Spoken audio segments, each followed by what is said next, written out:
Assalamualaikum. Okey, tadi sebenarnya cikgu dah rakam Google Meet cikgu tu, tapi tiba-tiba hilang pula. Bukan dia hilang lah, dia macam tak terrakam, tak terrecord pun. Dia record 5 minit je. So, tak dapat awak tengok perbincangan yang cikgu buat dengan kawan-kawan awak tadi yang dapat masuk Google Meet. So, siapa yang tak dapat join Google Meet, cikgu akan cuba bagi video yang macam ni lah.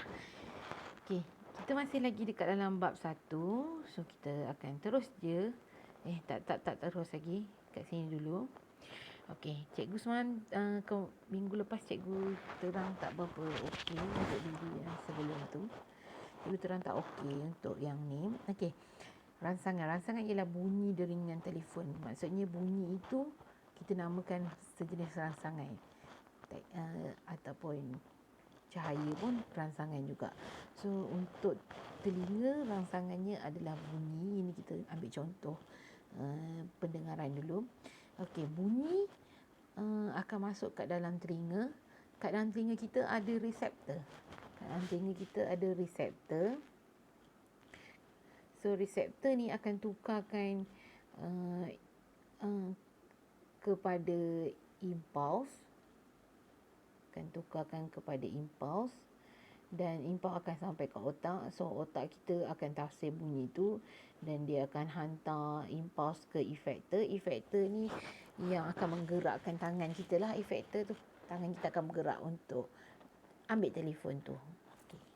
Itu untuk tindakan terkawal. Okay. Lepas tu kita ada yang ni tindakan luar kawal. Okay. Efektor, dia punya rangsangan adalah objek panas. Rasa yang panas tu, itu adalah rangsangan dia. Terkena dekat kita punya reseptor tangan. Disebabkan yang ini adalah tindakan refleks. So, yang ini adalah tindakan refleks. Jadi, dia takkan sampai ke otak. Impuls tu takkan sampai ke otak. Dia sampai kat saraf tunjang je. So, dia nak kena cepat alihkan tangan. Ini namanya tindakan refleks.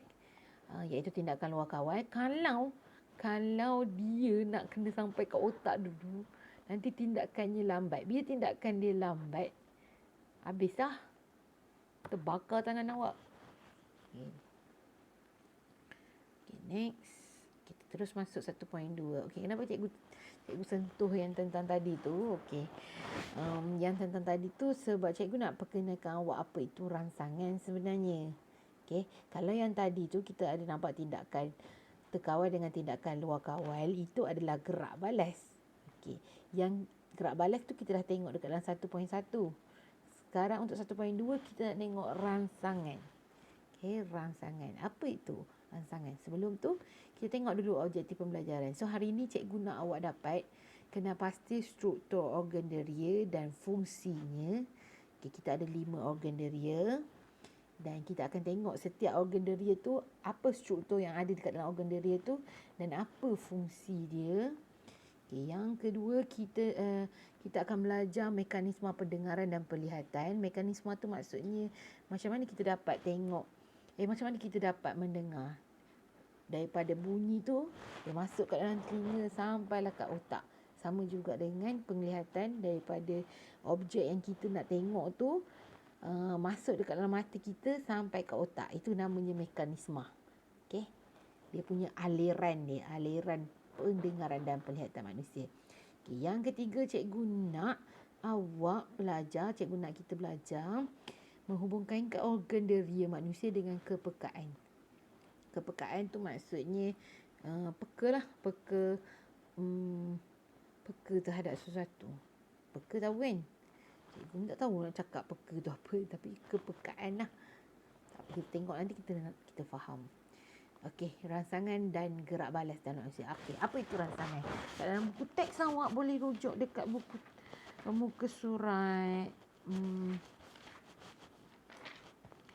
muka surat 11 ayat nombor 2. Okey, rangsangan ialah perubahan persekitaran. So, dekat persekitaran kita ni ada banyak perubahan cuaca, perubahan cahaya, perubahan bunyi. Itu semua kita panggil dia rangsangan. Okay. Next. berikan contoh rangsangan. Kita ada tadi cikgu dah sebut cahaya, bunyi, bahan kimia, bau, rasa makanan, itu semuanya rangsangan. Okey, so macam mana kita nak kesan rangsangan tu? Menggunakan organ deria kita. So kita ada 5 organ deria: mata, telinga, hidung, kulit dan lidah. Okey. Macam awak tak tahu pula mata tu apa kan, macam belajar satu pula. Okey, so yang kita nak belajar hari ni ialah untuk mengetahui struktur yang ada dekat dalam organ deria kita dan juga dia punya fungsi. Okey, yang pertama, awak boleh rujuk buku teks awak, muka surat 12. Okey, awak rujuk buku teks awak. Cikgu pun rujuk buku teks cikgu juga di samping awak tengok video cikgu ni. Okey, yang pertama, kornea. Kornea adalah yang paling luas sekali. Okey, kita akan tengok melalui kornea lah. Kornea ni adalah satu lapisan lutsina yang membiaskan dan memfokuskan cahaya. So, bila kita dapat tengok suatu objek tu, dia akan masuk image suatu objek tu akan masuk dekat dalam kornea kita. Okey, lepas kornea kita ada konjaktiva. Konjaktiva tu dia akan jaga kita punya sklera. Okay, melindungi bahagian sklera. Sklera tu adalah keseluruhan mata. Okay, sklera ni adalah keseluruhan mata yang mengelilingi mata ni. So dia akan lindungi kita punya sklera sebab dia dekat bahagian luar. Dia dekat bahagian luar supaya mungkin habuk ke apa ke, itulah cara dia melindungi sklera. Okay, gelemai. Gelemai ni adalah benda lutsina yang mengekalkan bentuk bola mata dan memfokuskan cahaya ke dalam mata. So kalau awak perasan dekat dalam buku teks awak, mata yang dekat depan ni dia macam kelembung ke depan kan. Okay, sebab apa? Sebab ada gelemai dekat dalam ni yang menyebabkan dia membentuk bola. Okay, next. Okay, selepas gelemai, image akan masuk melalui pupil. Pupil adalah bukaan tengah iris yang mengawal kuantiti cahaya yang masuk kat dalam mata. Okey, kalau tengok daripada sini, pupil ni adalah yang warna hitam ni. Okey, pupil adalah yang warna hitam tu. Baik, hilang pula. Okey, pupil yang warna hitam ni. Okey, yang warna hitam ni,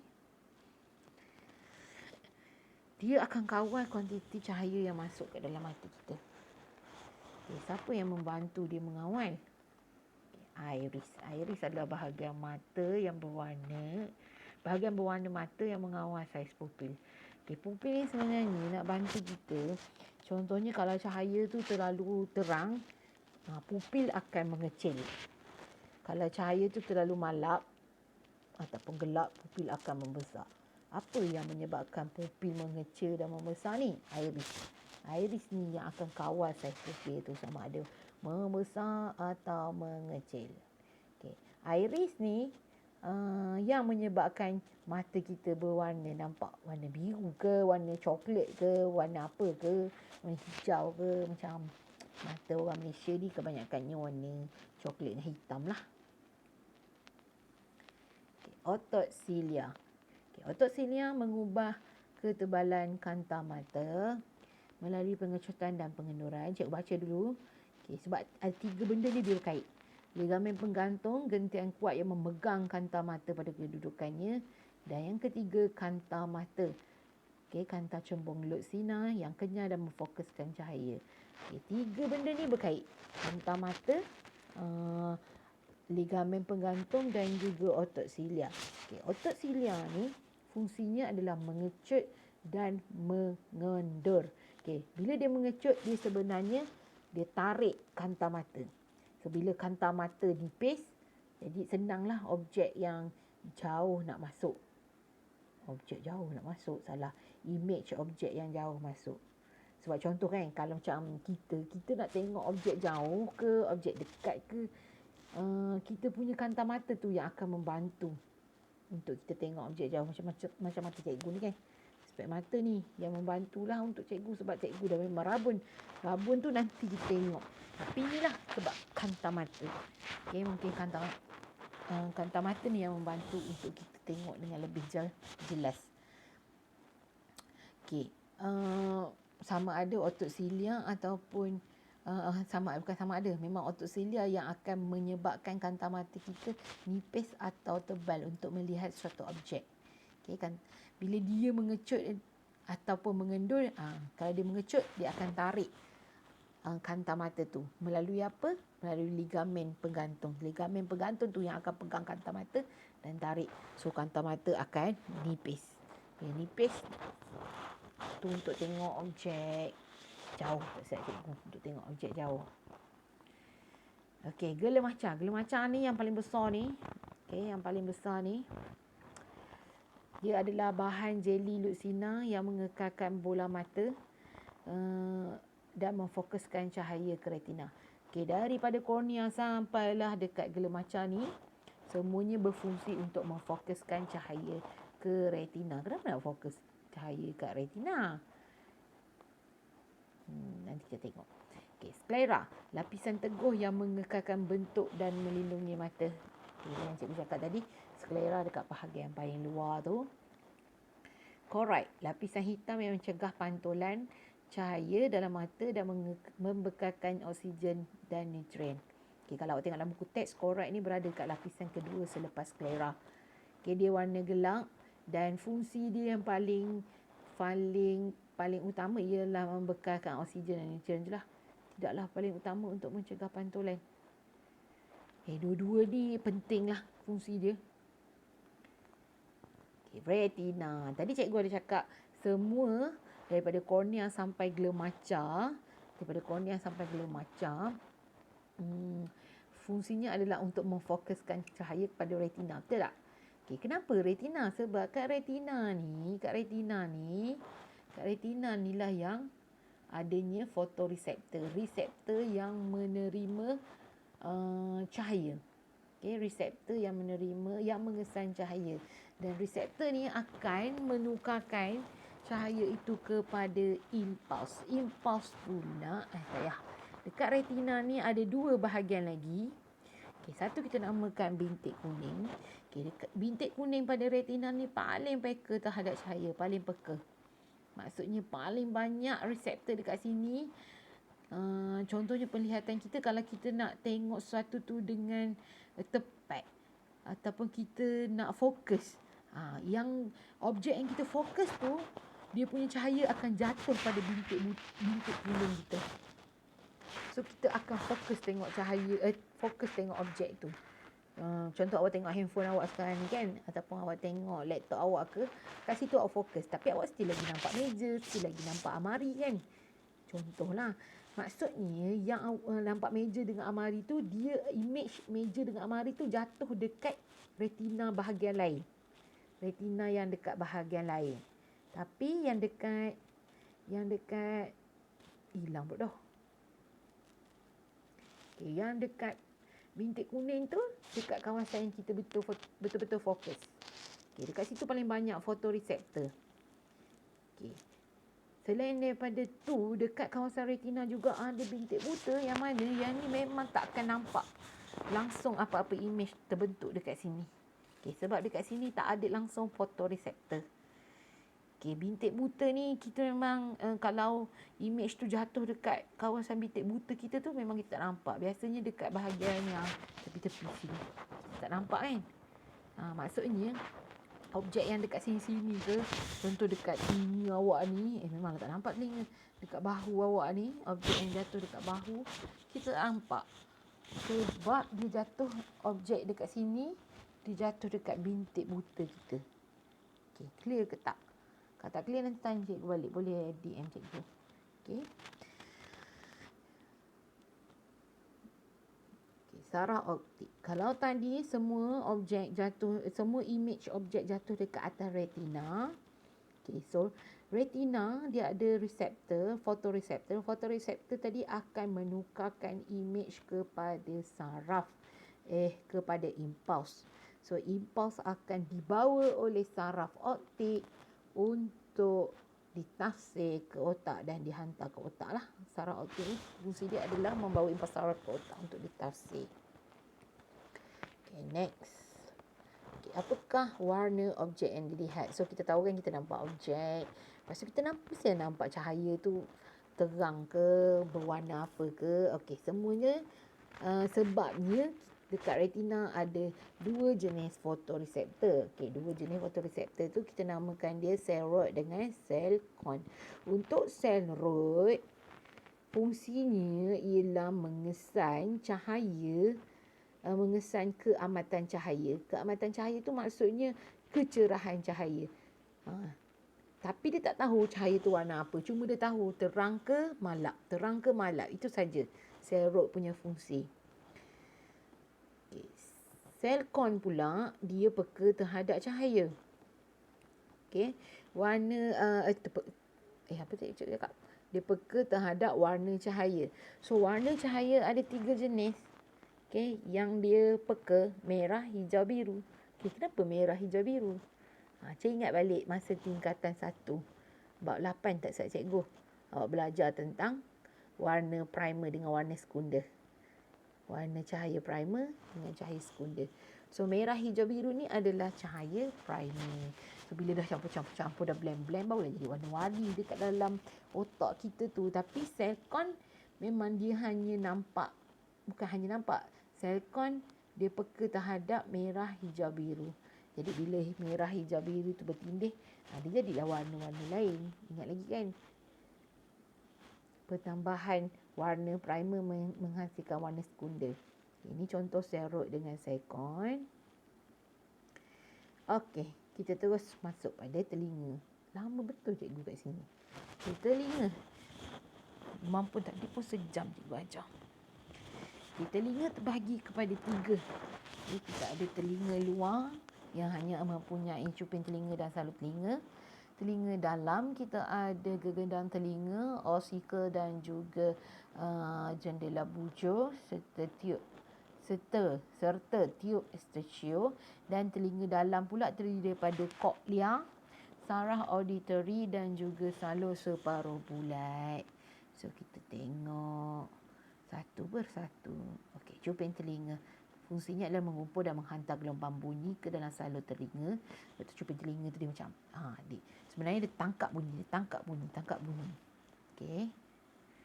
Salur telinga akan menghantar gelombang bunyi yang telah ditangkap oleh cuping telinga tadi ke gegendang telinga. Okey, itu adalah kawasan telinga luar.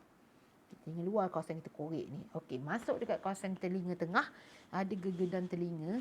Kalau tadi gelombang bunyi, kalau awak ingat masa tingkatan 1 ke bab 10 kot, bunyi bunyi adalah gelombang kan, dia cakap kan. So sampai dekat gegendang telinga ni dia tak jadi gelombang dah. Gelombang tu akan ditukar akan menjadi getaran. Okey, sebab gegendang tu dia akan bergetar.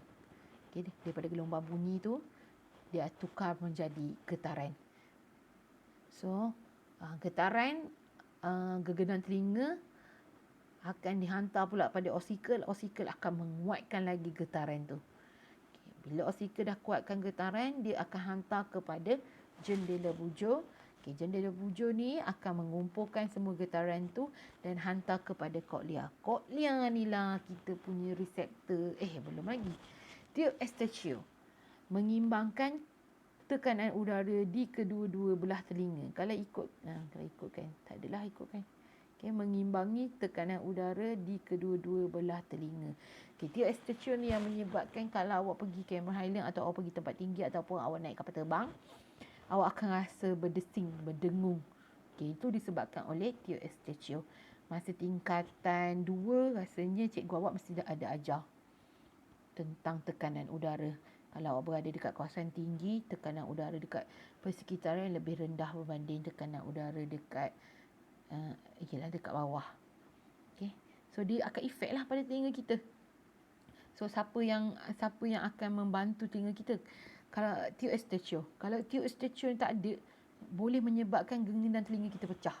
Kalau kita pergi dekat kawasan yang tekanan terlalu tinggi. Tapi kalau sangat-sangat tinggi, pecah jugalah gegendang telinga kita tu. Okay, koklia. Okay, kawasan telinga dalam. Okay, ini yang paling penting ni. Koklia ni mengandungi bendalih Okey, fungsinya adalah mengesan dan menukarkan getaran bunyi kepada impuls saraf. Okey, nampak tak dekat situ? Kalau mata tadi, kita ada photoreceptor. Untuk telinga pula, kita ada cochlea. Cochlea ni yang akan tukarkan kepada impuls. Okey, so impuls pula, belum lagi. Okey, salur separuh bulat mengandungi bendali, mengesan kedudukan kepala dan membantu mengawal keseimbangan badan. Kalau awak perasan, salur separuh bulat adalah satu-satunya struktur dalam telinga yang tidak terlibat dalam mekanisme pendengaran. Okey, tadi cochlea lah, betul lah. Cochlea yang akan hantar ke otak. So, kita masuk hidung. Okay, hidung ni senang je. Hidung ni awak sedut, awak bernafas je automatik. Semua bau-bau yang dalam udara tu akan termasuk kat dalam hidung. Okay, reseptor hidung, sel deria bau iaitu reseptor bau, bukan reseptor hidung, salah. Sel deria bau iaitu reseptor bau, dia berada dekat atas hidung kita ni. Okey, atas hidung kita. Sebenarnya dekat kawasan hidung kita ada bulu-bulu kan. Dekat kawasan bulu-bulu yang dekat bahagian atas ni lah. Bukanlah atas ni, atas lagi sampai kat dalam ni. Okey, yang tu dah ada sel deria bau. Okey, tak apa, tengok satu persatu. Okey, hidung adalah organ deria bau. Bau merupakan bahan kimia. Okey. Lebih kurang 10 juta sel deria bau yang terletak di bahagian atas hidung. Okey, macam mana sel deria bau ni berfungsi? Tengok satu persatu. Okey, sel deria bau ni dia amat halus dan diseliputi dengan lapisan mukus. Okey, mukus tu dia macam cecair yang bendali yang berlendir tu. Okey, kalau korek hidung awak rasa. Tapi bukan hingus tau. Kalau hingus tu dia terlalu banyak. Tapi kalau mukus ni dia still rasa basah-basah kat hidung kita kan. Okey, mukus ni yang akan melarutkan bau. Okey, bila dia melarutkan bau, bau yang dah terlarut dekat dalam mukus tu akan merangsang sel deria bau untuk menghasilkan impuls. So, bila dah terhasilnya impuls akan dihantar ke otak untuk ditafsirkan. Okey, kita masuk lidah yang seterusnya. Okey, lidah. Dekat lidah kita, kalau awak perasan, dia ada berbiji-biji kan. Okay, yang berbiji-biji tu kita namakan dia papila. Okay, dekat setiap papila pula ada berjuta-juta yang warna kuning tu. Tapi sebenarnya berjuta-juta lagi. Tunas rasa. Kita panggil dia tunas rasa. Dan dekat dalam tunas rasa ada reseptor rasa. Ada lebih kurang 10 atau 50 reseptor rasa. Struktur lidah. So, lidah adalah organ deria rasa. Okey, terdapat bintik kecil yang tadi cikgu sebut papila. Dekat papila ada beratus-ratus tunas rasa. Dekat dalam tunas rasa ada 10 hingga 50 reseptor rasa. Dan reseptor rasa ini dapat mengesan 5 jenis rasa asas, iaitu manis, masin, masam, pahit, umami. Okey, apa itu umami? Kalau manis, masam tu awak tahu kan? Manis, masam, masin, pahit awak tahu. Umami tu apa pula? Umami ni adalah rasa macam daging, rasa macam keju ataupun erti kata lainnya rasa macam ajinomoto. Rasa yang sedap-sedap gitu, rasa sedap-sedap Okey, monosodium glutamate, MSG ataupun ajinomoto lah yang awak tahu. Okey, macam mana dia berfungsi? Sama macam deria bau tadi. Dia akan, bahan kimia dalam makanan akan melarut dulu dekat dalam air liur. So, dia akan, bahan kimia yang terlarut ni akan meresap kat dalam tunas rasa. Dan dia akan merangsang reseptor rasa dan menghasilkan impuls saraf. So, impuls saraf akan dihantar ke otak. Jadi, otak kita tahulah rasa itu rasa apa. Dan last sekali organ deria yang terakhir tadi kita ada mata, telinga, hidung, lidah dan last sekali kulit. Kulit adalah organ deria yang terbesar dekat badan kita. Okey. Sebab keseluruhan badan kita diseliputi oleh kulit. So kulit ni sebenarnya terdiri daripada dua lapisan yang kita panggil dia epidermis dan juga dermis. Boleh tengok dekat buku teks awak ataupun cikgu buka balik Okey, nampak tak kat situ? Besarkan sikit. Okey. Besarkan sikit. Okey, kalau tengok ada dermis dan juga epidermis. Okey. Dan untuk pengetahuan awak, dekat kulit kita ada 5 jenis reseptor. Dan yang paling atas sekali kita namakan dia reseptor sakit. Lepas tu kita ada reseptor sejuk, reseptor haba, reseptor sentuhan dan reseptor tekanan. Okey, soalan cikgu. Kenapa reseptor sakit ada paling hampir dengan permukaan kulit kita? Okey, cikgu tahu tak siapa yang boleh jawab sebab cikgu seorang-seorang kat sini. Okey, sebab kalau kita sakit, contoh kan contoh cikgu terlanggar apa-apa dan kita sakit kan. So kita mesti cepat-cepat tarik tangan kita dan kita tengok kan kesakitan kita tu. Okey, apa jadi kalau kita tak tarik cepat-cepat, kita lambat sikit rasa sakit. Mesti tangan awak boleh cedera, betul tak? Kan? Macam tu je, sebab untuk mengelakkan kecederaan yang lebih serius. So reseptor sakit kena ada dekat atas. Paling atas.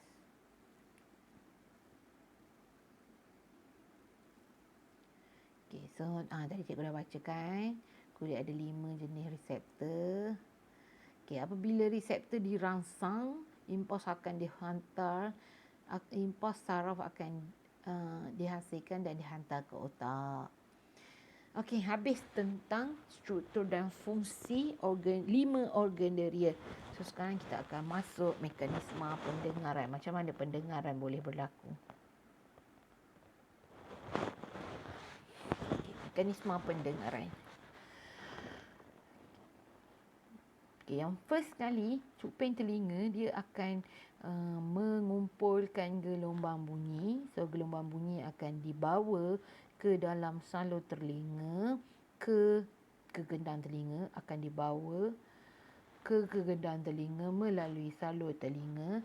Gendang telinga akan bergetar mengikut frekuensi gelombang bunyi. Lepas tu osikal pula akan menguatkan getaran yang dihasilkan di gendang telinga.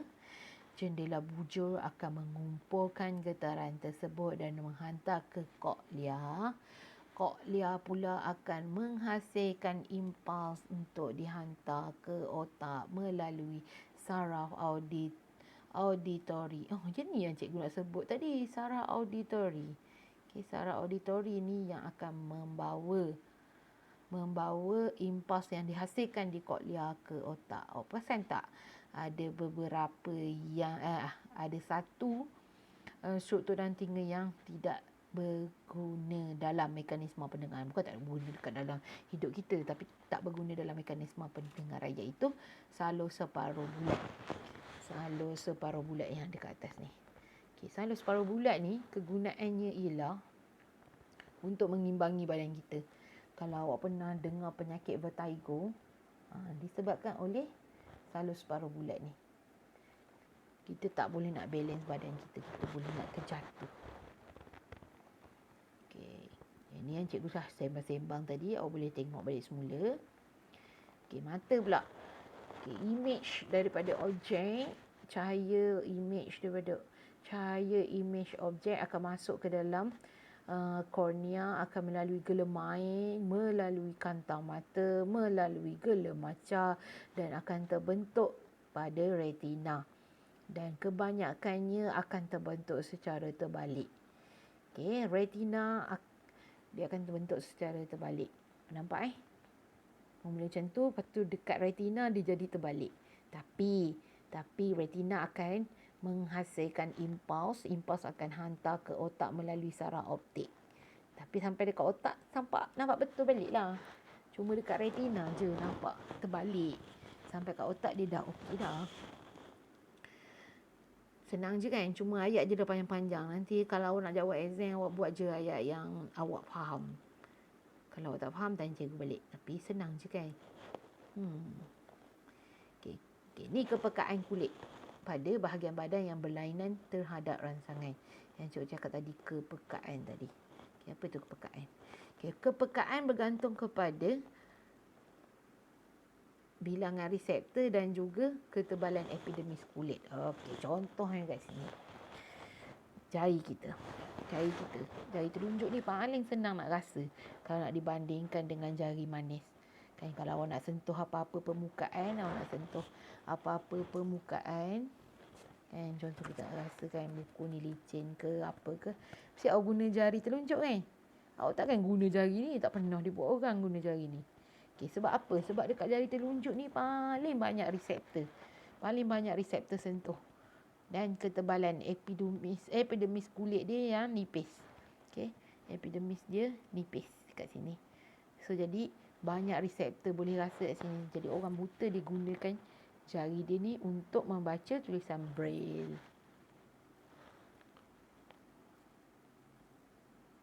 Okey, contoh lagi. Inilah yang tadi cikgu cerita tadi. Contoh yang kedua, lidah, hidung, bibir juga sangat peka pada sentuhan. Okey, sebab apa? Hidung kita ni ada kulit. Epidermis dia nipis. Lidah pula banyak reseptor. Bibir pula epidermis nipis. Sebab tu lagi senang kita nak rasa sentuhan tu. Okey, lagi senang kita rasa sentuhan.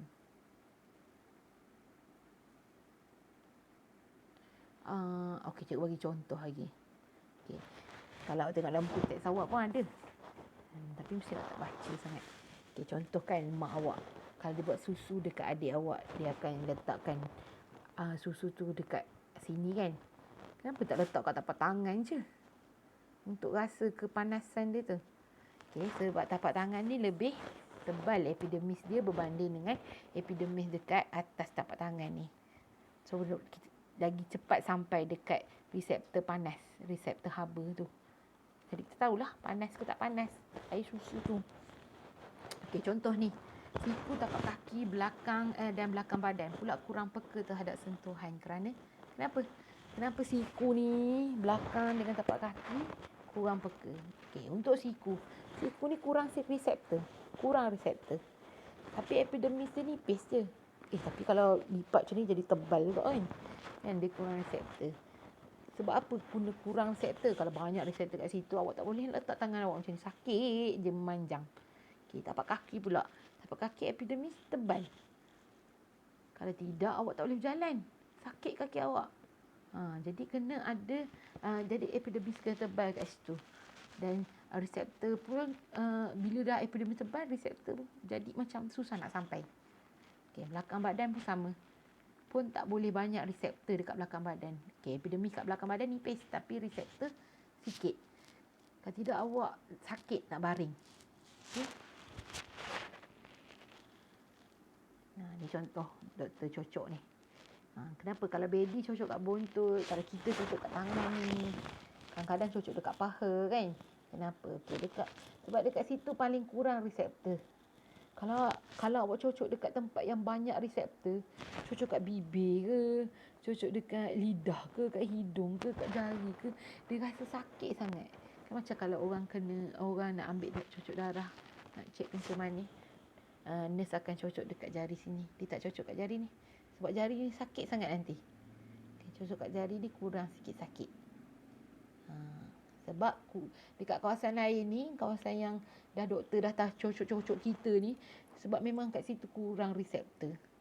Tak kisahlah kurang reseptor sakit ke, reseptor panas ke, reseptor sejuk, semua kurang kat situ. Jadi, bolehlah cocok kat situ. Macam tapak tangan ni. Kenapa tapak tangan ni lagi tebal? Kalau tentu kita nak bangun, mesti kita nak pegang tapak tangan kita kan. Kalau tapak tangan kita ni nipis dan banyak reseptor, mesti kita tak nak pegang permukaan yang tajam-tajam. Sakit kot. Okay, next. Okay, kawasan lidah. Kawasan lidah pun dia ada kepekaan dia masing-masing. Lidah kita ni. Kat paling depan ni ada rasa manis. Kat tepi-tepi lidah ni akan rasa masam dengan masin. Dekat belakang sekali rasa pahit. Dekat tengah-tengah rasa umami.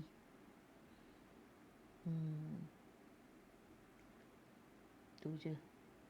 Tak ada apa sangat ni. Awak boleh baca buku ni. Maka dengan itu habislah untuk yang hari ni. So awak dapat tahu struktur organ dia dan fungsinya.